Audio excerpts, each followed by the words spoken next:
Hey, this is Matt Cain with the San Francisco Giants, and you guys are listening to Torture Cast. You're listening to a podcast by and for fans of the San Francisco Giants with hosts Willie Dills, Chad King, and Ben Lee. Let's go Giants! Giants! Let's go Giants! Dedicated to the greatest team in Major League Baseball history, the San Francisco Giants. This is Torture Cast. Standing on top, not gonna stop. We came to play, ain't slowing down. We're here to stay, and we're stomping on whatever's in our way. I'm feeling like a giant tonight. Hey, everybody, and welcome to the Torture Cast, the podcast by and for fans of your San Francisco Giants. I'm your host, Chad, and tonight, unfortunately, the Giants are not celebrating a trip to the NLCS. Of course, we left you last Monday with the Giants clinching the wild card, going to Pittsburgh to face the Pirates for the one-game showdown. And we were just hoping for a win then. And since we recorded then, the Giants absolutely laid down the law and crushed the Pirates 8-0 behind their ace, Madison Bumgarner, and moved on to the DS. And of course, the Giants, just like in every single postseason series they've been in since 2010, were rated the underdogs. So of course, you imagine the Giants could rise above it all and win. Of course, they did against the Pirates and against the Nationals. Amazing things have happened so far, to be honest, considering where they are now. They go into the first game with the veteran Jake Peavy, who, of course, has been absolutely stellar for the Giants down the stretch with a sub-2 ERA, facing off against Steven Strasburg, who reluctantly, for Nationals fans back in 2012, was shut down and, ironically, probably would have faced the Giants if Storin had not blown that save in the ninth inning against the Cardinals in Game 5, while the Giants were actually in the air flying towards Washington, D.C. for the NLCS. And when the Cardinals came back and won that, they actually turned around in midair and headed back west, as the Giants were the higher seed that year, and they opened up the NLCS in San Francisco against the Cardinals. So the Giants, of course, went to a 3-0 lead in Game 1 against the Nationals and chipped away at Strasburg, who actually did have a good game, but of course so did Jake Peavy, going 5 2/3 with no runs.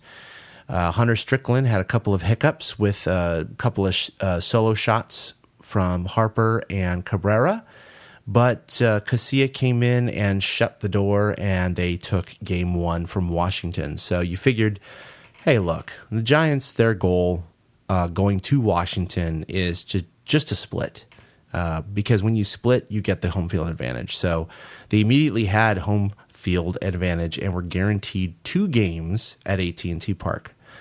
But we're greedy. Every fan is greedy whenever they get into that situation. And in Game 2, once again, the Nationals pitching was stellar. The Giants were right with them.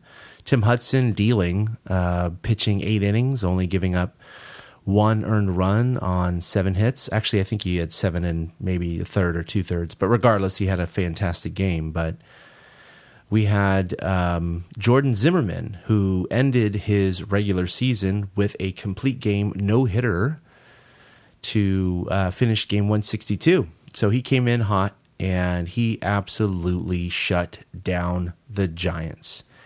After the Nationals scored 1 run in the 3rd inning on a 2-out single that scored that run, Zimmerman actually shut down the Giants and retired 20 Giants in a row after 2 outs in the 9th inning. So, just like most other Giants fans, I was sitting there just tipping my cap to Zimmerman, saying, hey, what are you going to do? If you can't score a single run, you're not going to win this game. So it didn't matter if Hudson gave up 1 run or 10 runs. They're going to lose this game. But Joe Panik, the rookie, second baseman rookie, had an epic at-bat. And Zimmerman was actually around the plate. His balls were actually not that far off the plate. Pardon the euphemism there. But Joe Panik laid off, and he drew the walk. He worked the 2-out walk, and that was just a little bit of a saving grace, a little bit of a moment of maybe the Giants can do this. And the first thought that popped across my mind, because Drew Storen was in the bullpen getting ready, was I hope Matt Williams goes to Storen here. I didn't think he really would, because at that moment he had just retired 20 Giants in a row, had only allowed 3 hits, and that was his first walk of the night, and it wasn't a wild walk. I mean, they were tight pitches, so he clearly still had command of his arsenal. But Matt Williams deferred and decided to pull him there with 2 outs in the 9th to put in their closer Storen, who, of course, famously 2 years ago, the Nationals had a 6-0 lead in Game 5 of the League Division Series against the Cardinals, and ended up blowing that lead. They still had a lead in the 9th inning, a 2-run lead that it was, and Storen, unfortunately for the Nationals, blew that, and the Cardinals won and clinched that series. And they did so when the Giants were actually already in the air, flying in their airplane after their victory in Cincinnati towards Washington, D.C., and ironically had to bank the plane around, do a 180, and fly back to San Francisco, because in that year the Giants were the higher seed than the Cardinals, but the Nationals would have been the higher seed than the Giants. That's why they were flying towards D.C. So regardless, they, the Nationals has some history with Drew Storen, because he didn't really recover very well from that. In fact, Alfonso Soriano became the Nationals closer for quite some time, until September. But Storen came back and actually had a fantastic September, going 10 for 10 in saves with a sub-2 ERA. So I understand why Matt Williams had confidence in him. But right away, first pitch, Buster Posey hit it off the end of the bat, but nevertheless, it fell for a single to put the tying run in scoring position. And then Panik came up, hitting left-handed, and after 1 strike, an 0-1 pitch, he slapped one down the left field line, which tied the game. And as we all know, Buster Posey probably, maybe, kind of, potentially was safe at the plate, but it was a play in which the umpire initially called him out, and they decided there was not enough conclusive evidence to overturn that call. And objectively, I understand why they would say that, because this is the playoffs, and although I did think he probably was safe, it wasn't 100% conclusive. You didn't know if his toe actually touched the edge of the plate before it popped up and then came back down, because as it was coming back down, it did appear that he might have been tagged before that second touch of home plate. So if Buster Posey had kept his foot down the entire time, probably, although we don't know for sure, it would have been overturned. But regardless, it went to extra innings, and that's where the Giants' bullpen just shined. And considering the fact that the Giants allowed a run in the 3rd inning, that's when the Nationals had scored, they did not score the rest of the game. And of course, it went an incredible 18 innings, basically, legitimately, literally, a doubleheader without a break in the middle. And Brandon Belt hit a solo shot in the top of the 18th, which then secured the game after Hunter Strickland came in and retired the side after a 2-out walk, but still was able to do that. So, I mean, in my mind, the Giants, really could have lost Game 1, even though they had a 3-0 lead. The Nationals did load the bases. They had some opportunities to score. They pulled it within 3-2, but they didn't win. So, but the second game, absolutely, the Giants stole. I mean, it should have been a split in Washington. So right away you realize we're playing with house money here. There's no doubt. But you realize, hey, we're coming back to San Francisco up 2-0, which no one predicted. Of course no one predicts, because we're always the underdog. And we have our ace on the mound, Madison Bumgarner, who threw an incredible complete game 4-hit shutout, against the Pittsburgh Pirates, and had a streak of 16 consecutive scoreless innings in the postseason dating back to 2012. And so everybody on the Giants side, figured, we have a really good shot at winning this. It just is a matter of the offense punching through, which is going to be a tough challenge because the Nationals did have the toughest and deepest starting rotation in the National League, if not all of baseball, with a sub-3 ERA, with all five guys actually, pretty much could have been number 1 and 2s on every other staff in the major leagues. It was pretty incredible. So today Doug Fister went. He was a 16-game winner, and he actually only had a 2.42 or 2.44 ERA. Regardless, it was basically a half a run lower than MadBum. So this was a rematch from the 2012 Game 2 World Series between Doug Fister and Bumgarner when he was with the Tigers, and he only gave up one earned run, 2 runs total for that day. He did get the loss, but he pitched well in that game too.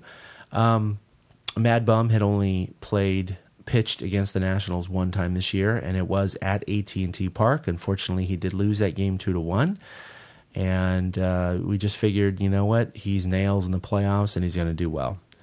Unfortunately, today it just didn't work out for the Giants, and mostly I have to pin it on their offense. I know that a lot of people are going to point to what happened in the 7th inning. And what happened was it was a scoreless game, very well pitched. Both Fister and Bumgarner were locked in this duel. And you figured, oh my God, this is going to be another 18-inning affair. But unfortunately, MadBum kind of folded in the 7th. He allowed a leadoff single. And then after that, Bryce Harper drew a walk, which I think that was the killer. It's one thing if you give up a single. He had given up 5 or 6 hits at that point. That's going to happen. It's just a single.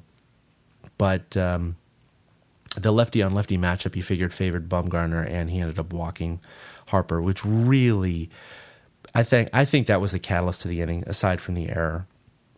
But we had the backup catcher come up, and he had not had a sacrifice bunt in 3 years.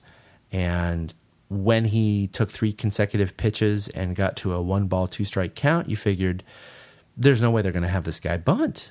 I mean, he hasn't had a bunt in three years. Why are they going to have him bunt with 2 strikes? He's gonna foul out. But he had a little conference with the third base coach, and he admitted how nervous he was. But they said, you know what? We're not going to take off the bunt sign. You're going to go ahead and bunt. And sure enough, he laid down a good bunt. Wasn't a base hit worthy bunt, but it was a bunt that was worthy of moving the runners over.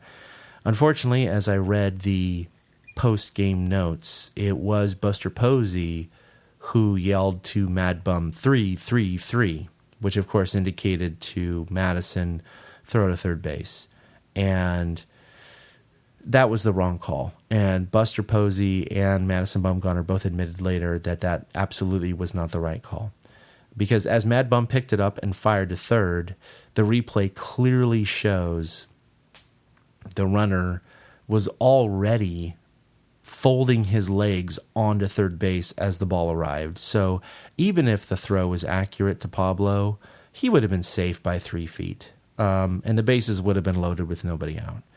Unfortunately for the Giants, the throw was wide towards the infield side and shot down all the way down the right field line and into the bullpen. And that, the runners could just run forever. So that runner scored from third. Bryce Harper, who was at second, came all the way around and scored the second run. And the catcher who bunted that, Ramos, ended up going to second. And the Nationals broke it open at that point. It was 2-0. The next hitter, Cabrera, poked one through the left side. That scored Ramos and made it a 3-0 game.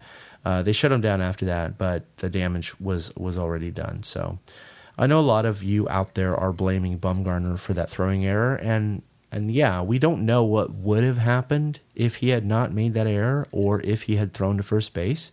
We really don't know. We never will. But I will say this. There were 2 scenarios that would have happened. One, if he had thrown to third accurately, it would have been bases loaded with nobody out. And most likely, the Nationals would have scored at least 1 run in that situation. But, granted, that's not 3. But they could have easily have scored 2 or 3. We just don't know. Or number 2, he would have whipped around and thrown to first, which would have been the conservative play. But the Nationals, again, would have had runners at second and third with one out. And it's the butterfly effect. You cannot say because the next batter in our reality had a single which scored one run, it's not necessarily so that he would have singled to score both of those runs. We just don't know what would have happened. He could have struck out. He could have hit a home run for 3 runs. He could have singled for 2. We just don't know. But obviously, hindsight is 20/20, and all of us would have rather seen what would have happened in either of those scenarios because we know what did happen, and that was not acceptable, and that was 3 runs in the inning. So, point being, the Giants didn't do squat against Doug Fister. And Tyler Clippard came in the 8th, shut him down, and they went to the 9th down 4-0 after a Bryce Harper solo shot in the top of the 9th. And that was kind of the nail in the coffin. To come back from 4 runs down happens once in 100 games, but it just wasn't meant to be today, even though that Storing came in again. And just like in the last game, he was a little shaky in this game, allowing a leadoff single. Then there was a double, then a sacrifice fly, but then he got a couple of guys out, and the Giants ended up scoring 1 and lost the game 4-1. So we don't know what would have happened if Madison Bumgarner had not thrown that pitch wide, but, don't dwell on that, guys. I mean, I got to be honest with you. The Giants only scored 1 run. And yes, 1 run pushed them to 18 innings in game 2, which enabled them to be in a position to win that game. And that's absolutely true. But there's only so many games you're going to squeeze that out. And they won by 1 in the first game. They barely won the second game through a miracle. They're playing with house money right now. And the fact that it took a giant mistake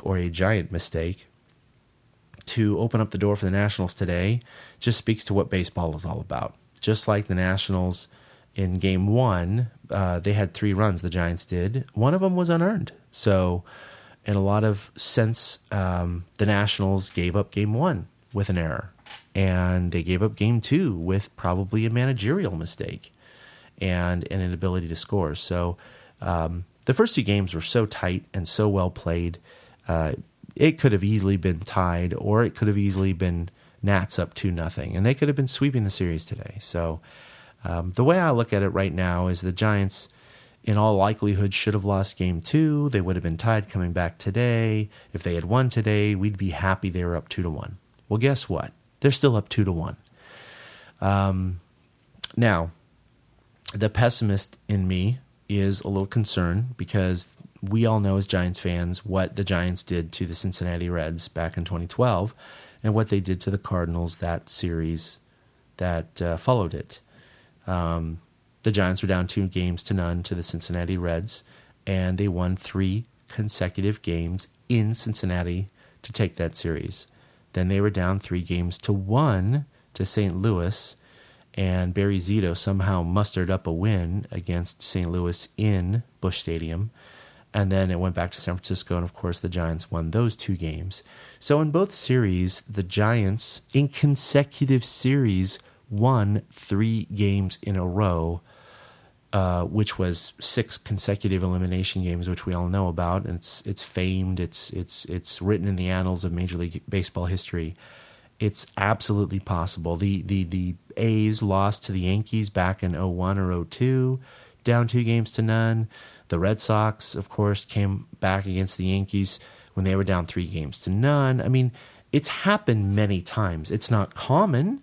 It's probably less than 10%, but it absolutely has happened. How many teams do you know have lost 3, 4, 5 in a row? Have won 3, 4, 5 in a row? Happens all the time during the regular season.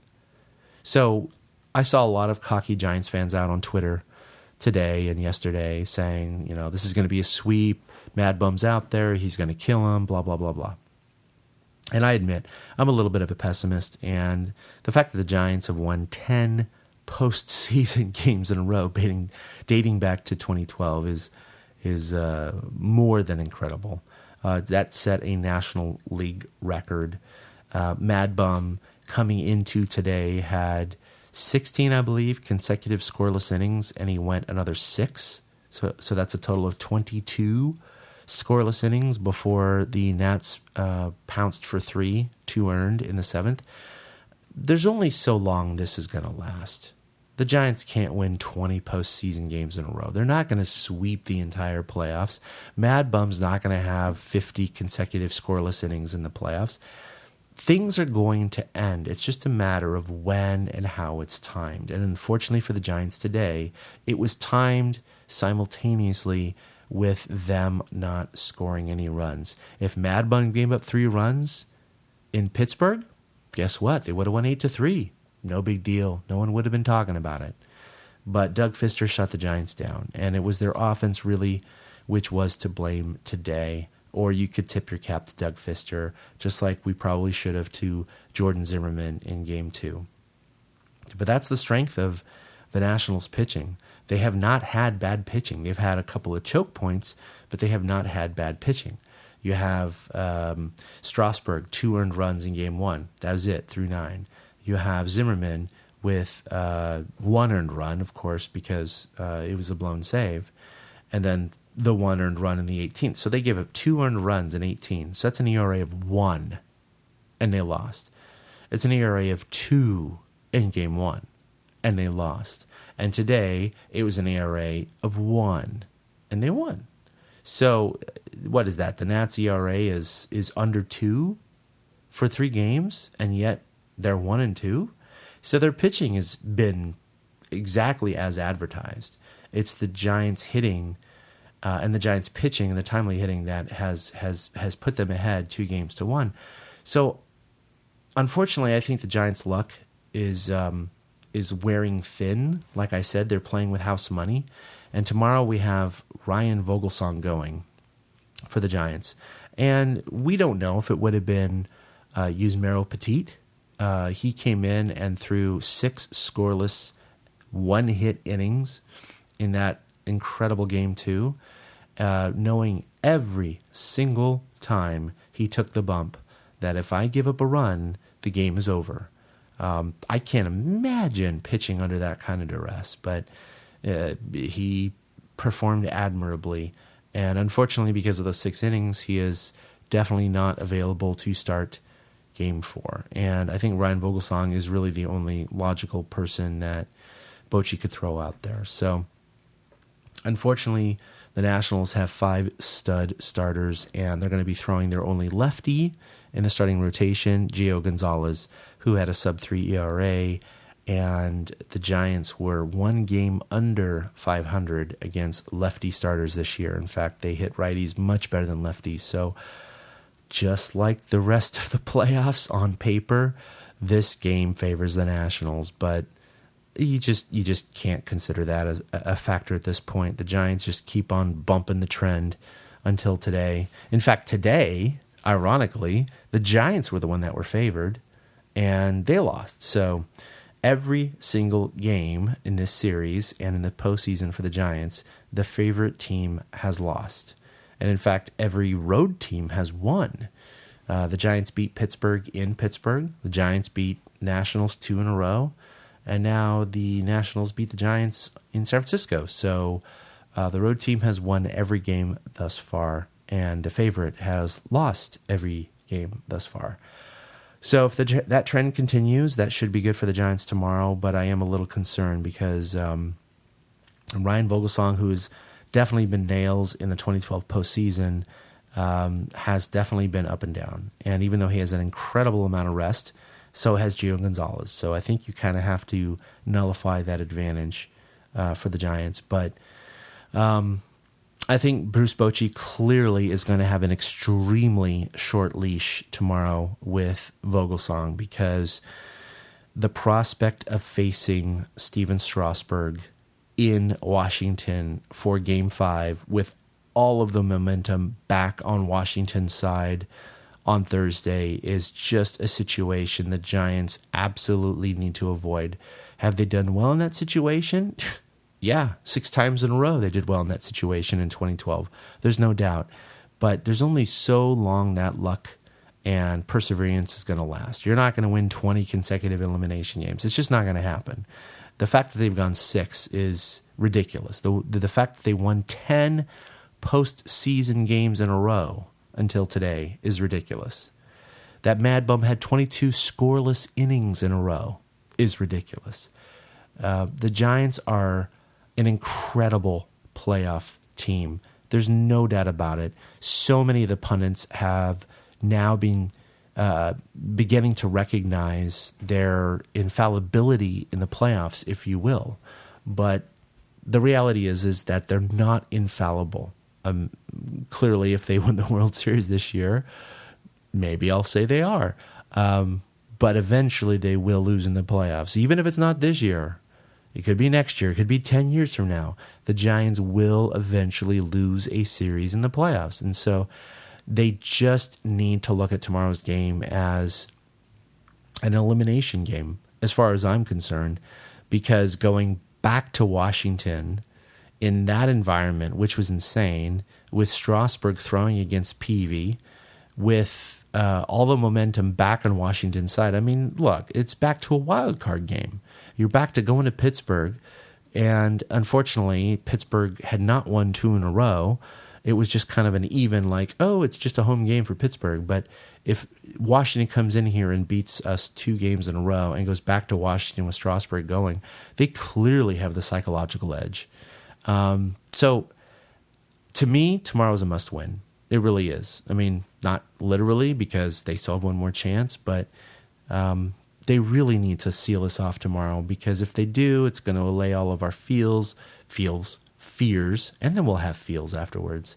Vogey hopefully is having his rally enchiladas tonight, and we're going to go ahead and be fine for tomorrow. It's going to be a 6:07 p.m. game. So that means I'm going to be up till 9 or 10 o'clock, sweating my nuts off, wondering if I should, cash in my mortgage to buy a lottery ticket or something. I don't know. I have a problem watching these games, guys. I end up DVRing half the game and trying to catch up with it because I have 2 kids and a wife, and I just don't do well around the house with them around, because even though my wife is a Giants fan, she doesn't bleed black and orange, and my kids, they know about the Giants, they like the Giants, but they'd rather just go off and play their video games. They are not affected by a win or a loss the way that I am, not even close. So it's going to be a rough day for me tomorrow at work, trying to focus on just getting stuff done before the 6 o'clock game. I believe, in fact, I should check right now. Let me bring up my phone. The Cardinals were up 3-1 in the 9th inning.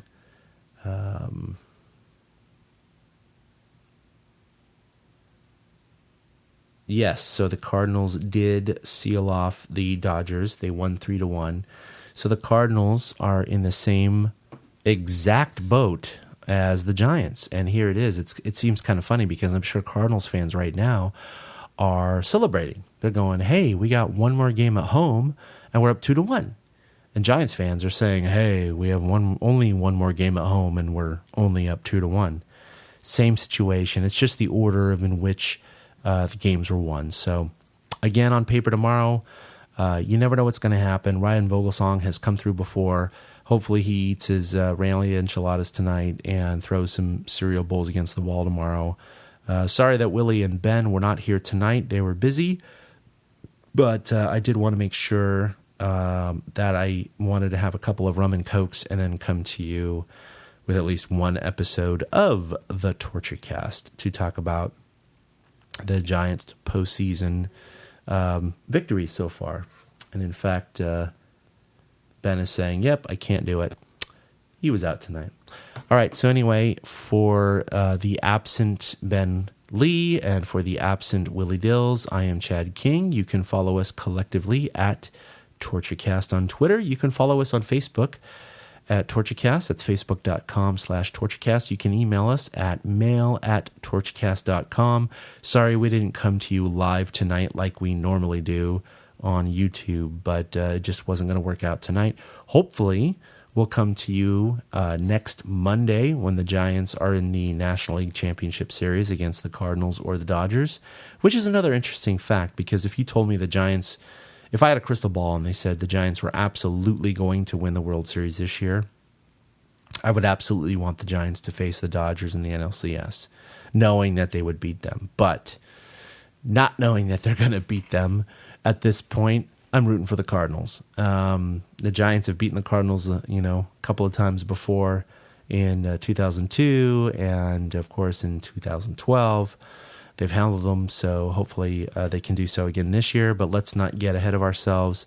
In fact, the Cardinals, ironically, could know their fate before the Giants do because the Cardinals and the Dodgers play the afternoon game tomorrow. So if the Cardinals win tomorrow, they will be in the NLCS, and the Giants will be playing at 6:07 tomorrow night. Probably by the time you're listening to this, it will be tonight. So good luck to the Giants. Let's hope Vogey can go ahead and do this, and let's hope the Giants offense can actually make this a no-doubter so we don't have to live with the torture in which our podcast is named after. So maybe this will be a black and orange World Series. That'd be kind of interesting with the Orioles and the Giants. But again, let me not get ahead of myself. The Giants are playing with house money. They're still up 2-1 against the Washington Nationals. Game 4 is tomorrow at AT&T Park. Ryan Vogelsong against Gio Gonzalez, 6:07 p.m. Pacific. Hopefully they will do it. Until then, I'm Chad King for the absent Ben and Willie, and we'll see you next time. Boom. A big thank you to everybody for listening to the TortureCast, the podcast by and for fans of the San Francisco Giants. Follow us on Twitter at TortureCast. You can also like us on Facebook or check out our blog at torturecast.com. I also want to say thank you to Ashcon and Bailey for letting us use their song Feeling Like a Giant for our intro. For Ben Lee and Chad King, my name is Willie Dills saying, we'll see you next time.